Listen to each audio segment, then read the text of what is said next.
This is my latest purchase for my 1990 Mazda Miata.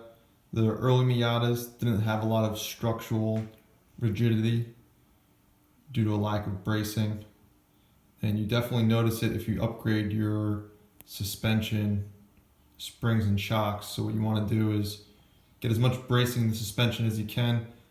This is the Racing Beat front lower control arm brace, and it's got a nice weight to it.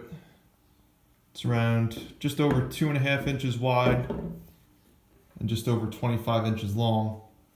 And what it does is it ties together the lower control arms, braces it just like that. If I had to guess, I'd say it weighs around 3 pounds.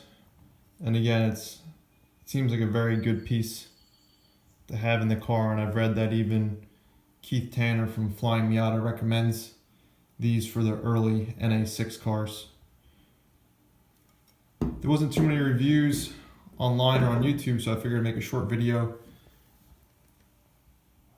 Comes with the tools that you need to install, and everything seems very straightforward, and I don't anticipate it being a difficult install, so I'll see if I can make a short video of that as well. Okay, so the first one, backing plate dropped right into place. So I'm going to see if I can get this one to do the same. So you just locate your lower control arm, and then you go to the rear, your lower control arm here, and then you're going to drop the backing plate in.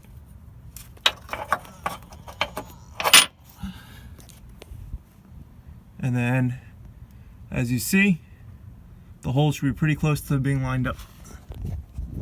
And as with most things, first you just want to get everything finger tight.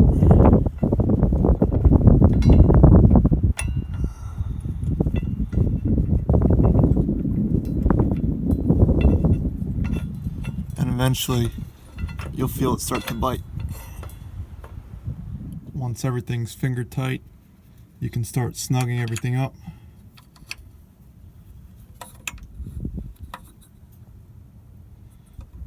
And just go back and forth between all 4 of them. And that is the finished product. It only took around 10 minutes to install. Very easy install. And it looks great. Alright, so my initial driving impressions with that Racing Beat front lower control arm brace is that it does pair very well with the Flyin Miata rear cannon subframe brace. And you can really notice when you put your hand here by where the window frame meets the windshield header.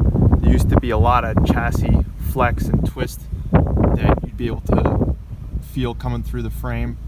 And with your hand up there, and even if you're just watching the cowl as you go over bumps and rough surfaces, those 2 braces really pair well together.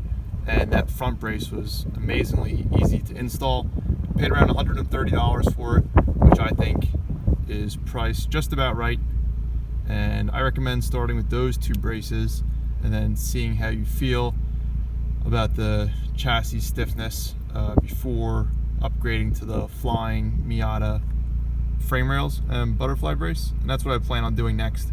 But so far I'm pretty impressed with those 2 braces, and I think it lets the shocks and springs do their job a little bit better, rather than just every time you go over a bump or road imperfections, you can kind of tell before, like the chassis would just twist and flex and not really allow the suspension to do its job.